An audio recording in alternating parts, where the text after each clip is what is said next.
Isang mapayapang hapon, Pilipinas. Ito po ang inyong balerina ng bayan, si Macuja Elizalde, na bumabati sa lahat ng nakikinig sa DZRH Radio at sa mga nanonood sa DZRH TV. Lalo na sa ating mga kasamahang alagad ng sining at kultura sa buong bansa. Sa pagpasok ng Semana Santa, karaniwan na sa mga deboto ang mag-ikot sa iba't ibang mga simbahan upang gampanan ang bisita iglesia. At sa mga ganitong pagkakataon, karaniwan din nilang pinupuntahan ang mga malalaki at makasaysayang simbahan na hindi lamang nagsisilbi bilang bahay ng panalangin, kundi nagiging tagapag-ingat na rin ng maraming mahalagang aspeto ng ating sining at kultura. Isa sa mga makasaysayang simbahan na ito ang pambansang dambana ng ina ng mga walang mag-ampon na mas kilala bilang Santa Ana Church. Unang itinatag noong 1720, idineklara ito bilang isang national shrine noong 2021. Bukod pa sa pagkilala sa nilalaman nitong mga national cultural treasures. Ang simbahan ng Santa Ana ay napapaloob din sa isang mahalagang distrito na pinangalanang bilang Santa Ana Heritage Zone dahil sa kahalagahan nito sa mga pamanang yaman ng ating bansa. Kaya't huwag kayong aalis. Sa hapong ito, samahan ninyo kaming tuklasin ang mga hidden gems ng Santa Ana Church at ng Santa Ana Heritage Zone dito sa Art2Art. Magbabalik po kami pagkatapos ng ilang paalala. Programang hatid ay sining at kulturang para sa lahat. Magbabalik ang Art2Art.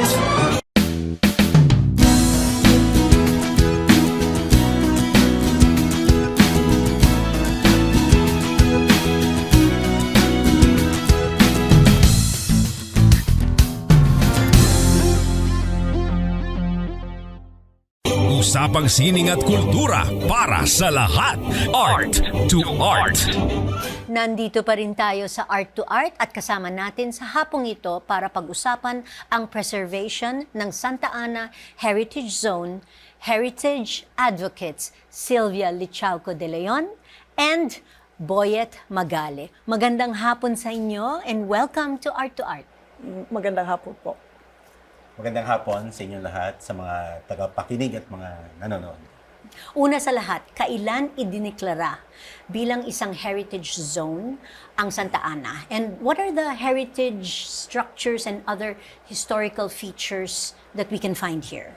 We were declared, part of Santa Ana was declared a heritage zone in May 2014. And Santa Ana Church was declared National Cultural Treasure, the Camarin, in 2008. Lichauco House was declared in 2011. So matagal na. And the important cultural properties of the Pao Ong Hu Temple and Manila Boat Club were declared in 2017. Wow. So what does it mean kapag i-declare nga na heritage zone? Are there any privileges? Are there any restrictions that go with a declaration like this? There are both restrictions and privileges.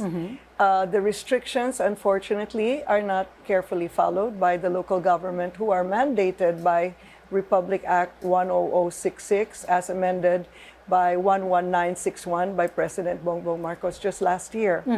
The local government is mandated to protect and preserve the cultural heritage of its community. Unfortunately, this doesn't happen. So we need help. We need help to push our government to behave a bit better. Okay, so to speak. But you said earlier that there are also restrictions. What are these restrictions? The restrictions, for example, in our heritage zone, we have a buffer area as declared by the three cultural agencies, NHCP, NCCA, and National Museum. They declared what is the buffer around the heritage zone where you're not supposed to build. Unfortunately, some people just go ahead and disregard the national law, the local ordinance, and build anyway. So this is a problem for heritage zones, unfortunately. Okay. So, Boyet, ano ang kahalagahan ng Santa Ana Heritage Zone at ang papel nito sa pangangalaga ng kultura ng Pilipinas? That's a very good question. Santa Ana as designated or classified as Histo-Cultural Heritage Overlay Zone. It still shows old structure still standing. The church being the oldest, built in 1720 and finished in 1725. So the entire Santa Ana still offers an old Spanish town na hindi mo na makikita sa ibang lugar. Okay? Kasi hindi naman lahat pwedeng modern ngayon. That's, sabi nga nila, our blueprint is of us being Filipinos is yung nakaraan natin. So, importanteng meron tayong nililingon. Kasi pag lahat modern na, wala ka ng reference. Remember that our past is our link to our colorful past. Okay? So, ang Santa Ana, importanteng nandun nakatayo pa rin yung mga old houses. Ito yung mga old houses na nakatayo pa rin matapos ang pangalawang pandaigdigang o gera, yung Second World War. Ngayon, unlike in any other places, ang mga lumang bahay, yung mga tinatawag nating heritage houses, nowadays, museum na. Pumunta kayo ng Santa Ana. Nagkaroon ng inventory ng mga lumang simbahan, lumang tahanan sa Santa Ana. There were more than 130 of them. Paunti-unti na uubos na. Pero yung sinasabi ko, lahat ng bahay o tahanan sa Santa Ana, it still served its purpose as dwelling for families. Sa ibang lugar, museum na. So that what makes Santa Ana unique among other declared heritage zone. Okay. So, itong mga heritage sites, they're still lived in. Yes, Yeah. yes. Living houses, as they say. Speaking of living in, how long have you been Santa Ana residents? In my case, I was born in Manila and lived in the heritage house we have ever since I was born. So years. I'm a senior, you know. Yeah, so many years. What are you, Boyet, what about you? How long have you been a Santa Ana resident? Lumaki ako sa Pandacan in nearby town, katabi lang. But I transferred to Santa Ana in 2011. Pero yung alma mater ko, yung high school ko, Santa Ana talaga. Santa Ana. Ngayon, yung kagaya nila, the last standing, and I believe, the last elegant twin house by the river na nakatayo pa rin ay nasa Santa Ana. Ito yung Lichauco House at yung Xavier House built in 1859. Yes. Yes. Wow. So can you imagine a Spanish house still standing? Where can you see that around? Wala. So, Sylvia, what are your memories from the first, Oh, I had fun growing up. So memories growing up in Santa Ana? Maybe just one or two, and gaano kalaki ang ipinagbago naman since then? Well, growing up in Santa Ana, we watched a lot of processions. We'd run to the gate as the processions would go by. A number of processions, Flores de Mayo, etc. And we have a huge banyan tree at the back by the Pasig River. It's several centuries old, and it was declared also the first heritage tree in a private property. And we used to take an axe and make little chops on the tree trunk, and then raw sap would come out, and we would make little rubber balls and bounce them. Oh, wow. We would also hang on to the vine and try to swing across the Pasig River. Were you successful? No. No, okay. That must have been amazing. Pero ngayon bawal na yan, no? To chop the tree. No, we didn't chop. We just make a little cut. Okay. Just to get the sap, and then we'd put the sap on a leaf and roll it, and it would be a wild ball. We'd also ride our bicycle round and round the tree and pretend it's Indianapolis 500. So I had fun as a child growing up in that house. And is that still happening now? No. Well, unfortunately, my mother, who loved that house, passed away 2 years ago. And what she was hoping was that now that she had it declared as a heritage house by National Historic Commission, that we fulfill her dream, her wish of making it some kind of a community center or an arts training program, which is what I'm actually working on now. Okay. That's amazing. Okay, so dahil simula ng Holy Week ngayon, siguradong maraming dadayo sa Santa Ana Church para magbisita iglesia. Can you tell us the history and architectural significance of Santa Ana Church, lalo na tungkol sa Camarin de la Virgen at sa Santa Ana Site Museum? I think Boyet would be the best to discuss that because he's actually trained by Mabuhay Guides to be a tour guide. Oh, Yeah. okay. All right. The first question about the Camarin de la Virgen. Actually, it's not all the church in the Philippines. You can see a prayer or a chamber room or room na makikita mo right behind the altar. Or in our case, we call the altar as the Retablo. mayor, retablo mayor. Behind it is where you can see the Camarin de la Virgen. So the Camarin de la Virgen, maraming feature yan eh. Like, for example, the image of the Our Lady of the Abandon was brought here in 1717 by our first parish priest, Father Vicente Ingles, OFM, via the Santo Cristo de Burgos Galleon. Okay? And the next one is that, kung mapapansin nyo doon, it has a different kind of tiles on the floor. To which yung sa main surface ng floor, you'll see a blue and white ceramic tiles. This is the kind of tiles that is very rare, that you can no longer see anywhere else. It's called Ming Dynasty tiles.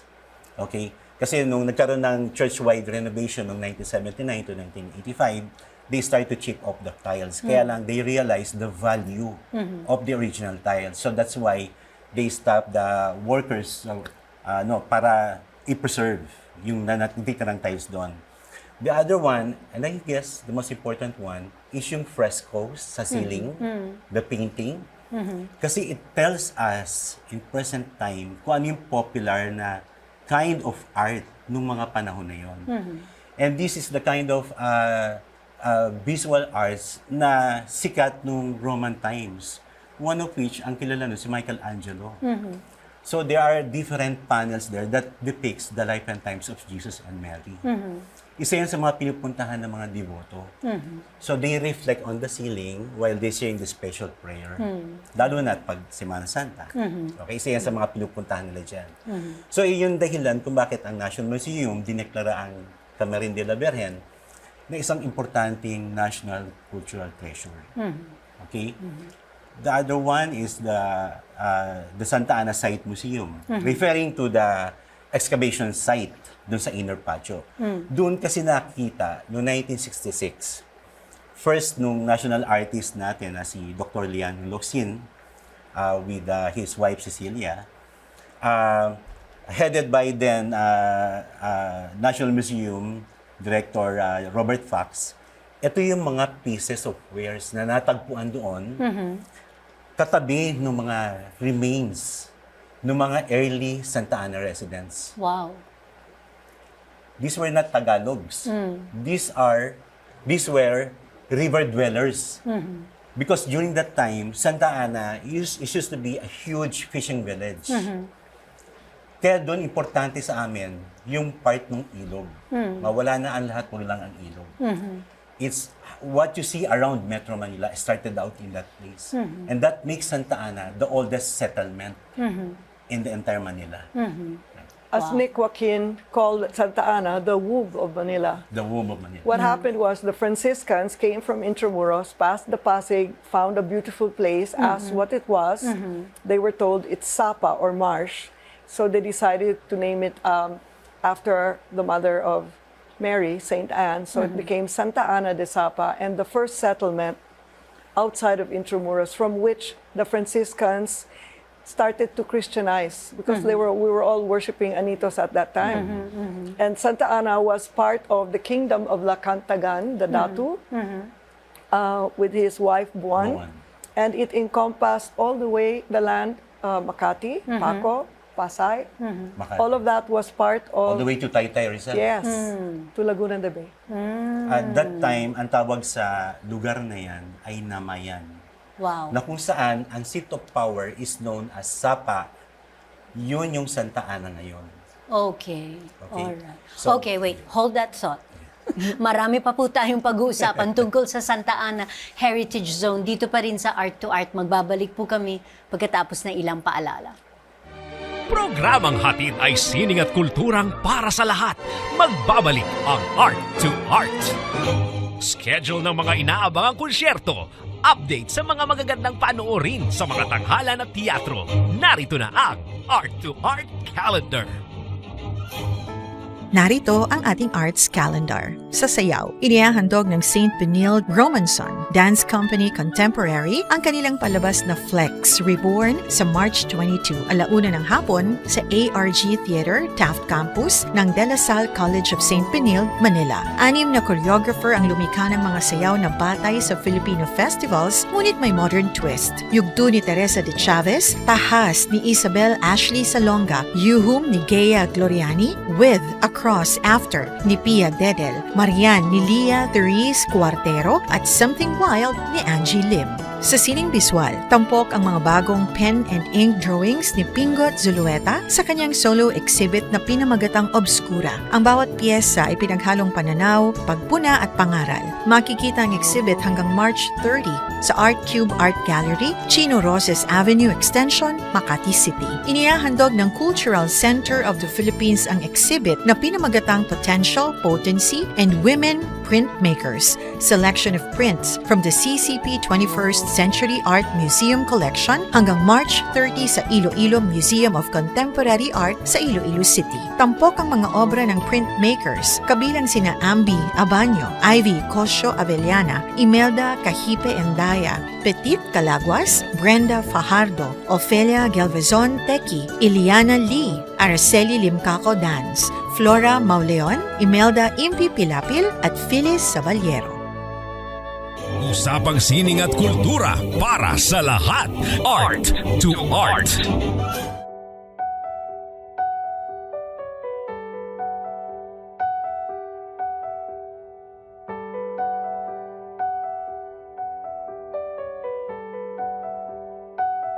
The voice of Our Lady, blessed balsam from heaven, going deep in my soul and taking away all my wounds and sorrows. The voice of Our Lady, music sweet and tender, and she brings me closer, closer to Jesus, closer to His heart. The hands of Our Lady, one of life's holy blessings, always ready to help me, hold me and protect me, morning, noon, and evening. The voice of Our Lady, the hands of Our Lady, and her smile so lovely make me sing forever.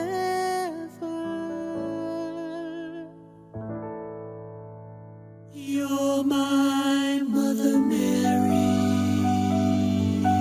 Andito pa rin tayo sa Art2Art at kasama pa rin natin ang mga Santa Ana residents and heritage advocates na sina Sylvia Lichauco de Leon at Boyet Magale.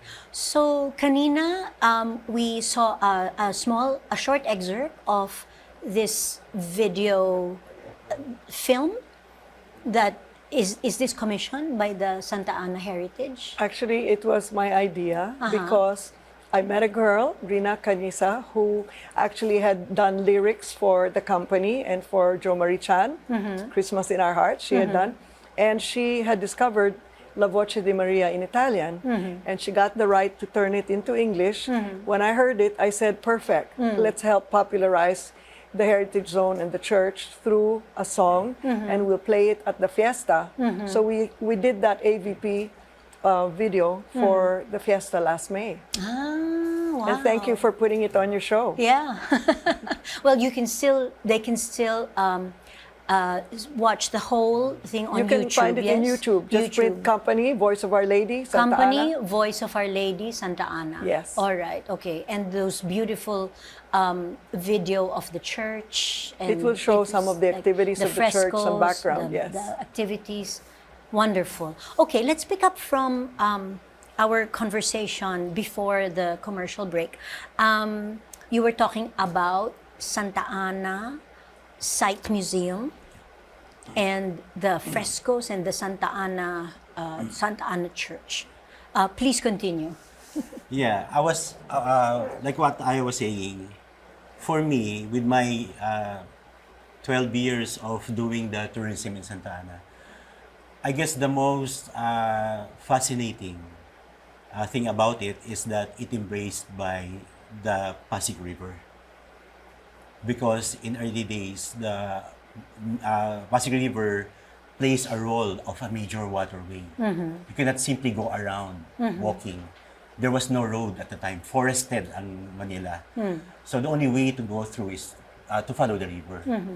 So it's a 25-kilometer stretch from the mouth of Manila Bay all the way to Laguna Bay. Kaya nga yung early days, in pre-colonial period, it was known as the Namayan Kingdom. Not because of royalty or something, but because of its domain. Kasi yung territory niya started from that place, Santa Ana, Paco, Manila, Pandacan, Quiapo, and all the way to Rizal, one of which is Taytay nga, and even part of Laguna Bay. Okay? So in early days, the reason why these pieces was found on the inner patio of the church surrounded each skeletons or human remains of the early dwellers, river dwellers. These countless pieces of earthenwares and ceramicware suggest that the early river dwellers in Santa Ana used to participate in extensive maritime trading. Look at how beautiful. Okay? So, lumalabas Really? na noon pa man, bago dumating ang mga mananakop, aktibo na nagpa-participate, nakikipag-ugnayan ang mga Santa Ana residents sa mga karatig bansa natin. Mga foreign traders, sila ang pumupunta rito. Tayo rin pumupunta sa kanila through the sea na malapit sa atin. So it goes to say that sailing is also in our DNA. Right? Okay, so doon makikita mo yung significance ng balangay. Okay. There's this book of Yeah. Leandro Locsin. It's hard to find, but it's worth looking at because Oriental it talks about ceramics the Santa discovered in the Ana Philippines. finds, how important it was. Okay. Actually, speaking of the river, I'm very grateful to have discovered Executive Order 35 of President Bongbong Marcos because he has started the Pasig River Urban Development, which is now under DZRH. And I want to approach them actually because the Lichauco House is a perfect example of where you can build a civic space for children to play, seniors to relax, artists to create. And it's right by the Pasig River, and it could be one of the stops on the Pasig River tour. Yeah. Wow. You certainly did your research, Sylvia. I have to, Yeah. to know what I'm talking about. Yes, Actually, yes. I recently just put together all the executive orders, presidential decrees, city ordinances, resolutions, and national laws that support a project like this, including Tourism Act, Creative Industries Act, you know, Tatak Pinoy coming up, one town, one stop, one product, one town. It's all in the legislation. So it's just a So question meron of... tayong mga batas na We have a lot of Oo, batas. The batas are good. hindi lang ini-implement. That's supposed to protect Oo. the few remaining. Like, for example, assets. in my research, Lisa, I found that an important cultural property like the Manila Boat Club, the Paong Hu Temple, and Lichauco residence were categorized as level 2. And if ever it should be sold, it should be offered to the government first, which I didn't know until I saw that research. So therefore, our house should be offered to the government first. So with the temple, and speaking of the temple, you want to talk about You know Yeah. about the Paong Temple? No, please, the temple? Yeah. Popular sa Santa Ana, natawagin niyang Taoist Temple. Simple as that. As an institution, it was formed in 1880s. Okay. To my understanding, before the Second World War, naitayo na yan. Ang pinakamalaking tanong dyan, Lisa, why is it, have you seen something like two worship centers itinayo magkatabi? May nakita ka ba yan? In any part of the world? Well, di pa ako nakaikot ng buong mundo, pero this is something really unique. The reason behind is that it was built right across yung tinatawag naming Birhen del Pozo, which is believed to be a miraculous well. Nandun sa loob yung ancient well, for an obvious reason, mas nauna yon kaysa sa simbahan. Dahil nga sa nahukay ng mga artifacts na katabi ng mga skeleton sa inner patio, it also suggests that Santa Ana Church was built over an ancient burial ground. Kauna-unahan ito, ang cemetery sa lugar na yon. Tapos mayroon ng ancient well doon. Kasi yung time na yun, we cannot do away without water. Kaya hindi ka titira na malayo sa Pasig Ilog or Ilog Pasig. Nagkataon sa Santa Ana, merong setup doon na merong ancient well. So they can live away from the river. At doon itinayo ng mga Espanyol yon. Ang tanong kasi bakit nila doon itinayo? Kasi the original Nipa and Bamboo Church na itinayo ng early Franciscan in 1578, wala doon sa lugar na yun. It's somewhere downstream, Santa Ana. Tinayo nila in a most elevated part of the place over an ancient burial ground which is supposedly sacred ground dyan. The reason behind, I guess, with my years of reading materials about Santa Ana, is for the Franciscan to completely dominate the entire landscape of Santa Ana. Yes. Kasi approaching Santa Ana from the river, kita mo na agad yung bundok dun eh. Well, ngayon halos pantay na kasi over the years, they-develop ang kalsada, ini-spatuan, sinisemento. Pero yun ang dahilan nun. That's their most effective way of evangelizing the entire place. Kaya easily, na-convert na yung mga tao doon. So that serves their first mission. And that makes also the first mission of the Franciscan in the area.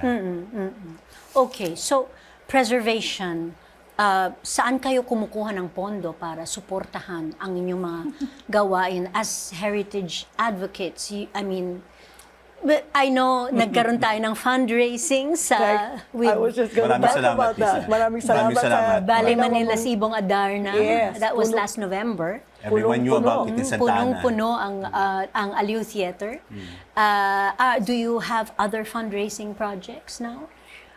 At the moment, we're looking at opportunities with private individuals, NGOs, and government to see what we can do with the Paong Temple because, unfortunately, it got sold and the owner wanted to delist it, which was denied by National Museum. So maybe we can find a group to buy it and restore it so that Okay. it will again be part of the tour. Yeah. What was unique here is that it had the deities of the of the Taoist religion, but it also had a Virgin Mary. Oh, wow. Yeah. Because there are a lot of myths and legends about the miracles, and I guess there was a Chinese Yeah. who believed in this miracle Yes. and decided to build the temple. May yung signage niya, yung sa center, in red Chinese character, it says Santa Ana Lauma, which means Mother of Santa Ana. A Chinese worship center. Okay. Pero tinawag na Mother of Santa Ana. Dami mong alam Pati ako nagugulat. Okay, wait, very briefly, as heritage advocates, how do you maintain a balance between the demands for urban development and the need for heritage preservation within the Santa Ana Heritage Zone? Having been in real estate myself for many years, I am not against development. But everything should be appropriate to the place. Skyscrapers behind the church, looming over the church or in the heritage zone, don't belong there. You know, you can put them anywhere else. I mean, this is the last part of Manila that we want to preserve as a heritage zone. Santa Ana is important. It has a rich cultural history. Let's keep it that way and bring tourism, local tourism. We can make money for the residents and preserve, you know, there's so many ways to do it, so many ways to skin a cat. And it Nasabi mo isn't nga always build the kanina, building. Sylvia, hindi lang dahil sa view, no, na merong skyscraper dyan, pero yung pag-drill nila, nadadamage na ang mga frescoes, When you no? build something tall, you have to drill deep. And the residents have made so many complaints to the barangay, blottered for months because they can't sleep, they can't work, their houses are getting shattered. Ask him, his son couldn't tell about your house because it's right beside the site. We're living right beside it. My second son, our second son, is taking up architecture. Alam mo naman, pag estudyante, architecture, drawing and drawing. Yes. Every day, may templates, may deadline. But right behind our, where we are living, there's a pounding of surface. So, sabi ko nga nung inimbitahan kami sa isang activity, sabi ko, while the government is preparing everyone for the big one to come, sa barangay namin dumating na. And we are feeling it every day. 6 magnitude and even over. Wow, So, ganun hirap kagrabe. So, kami, magsawang trabaho kami sa amin, sa bahay, nakaset up ang office namin, buuga kami. How can you possibly focus? How I wish our officials are living within our barangay. So they can also feel. Para maranasan nila, no? At our expense. Yung hirap. They allow it to happen. Well, hopefully, although we don't have time anymore, maraming salamat sa pagbisita ninyo sa amin Maraming dito. Salamat din. Thank you, Sylvia Lisa. Boyet, we really appreciate the very enlightening and educational discussion about Santa Ana Heritage Zone. Have a blessed Holy Week, You too. and we really pray that ma-implement naman ang mga Ang mga batas. batas. Yes, please. Thank you, Lisa. We needed that. We needed Okay. Maraming salamat. Thank you for having us on the show. Thank you, Boy. that. Salamat. Hanggang sa susunod na linggo, samahan ninyo kami ulit dito sa Art2Art, kung saan ang usapang sining at kultura ay para sa lahat. Ito po ang inyong balerina ng bayan, si Macuja Elizalde, nagpupugay sa artistang Pilipino.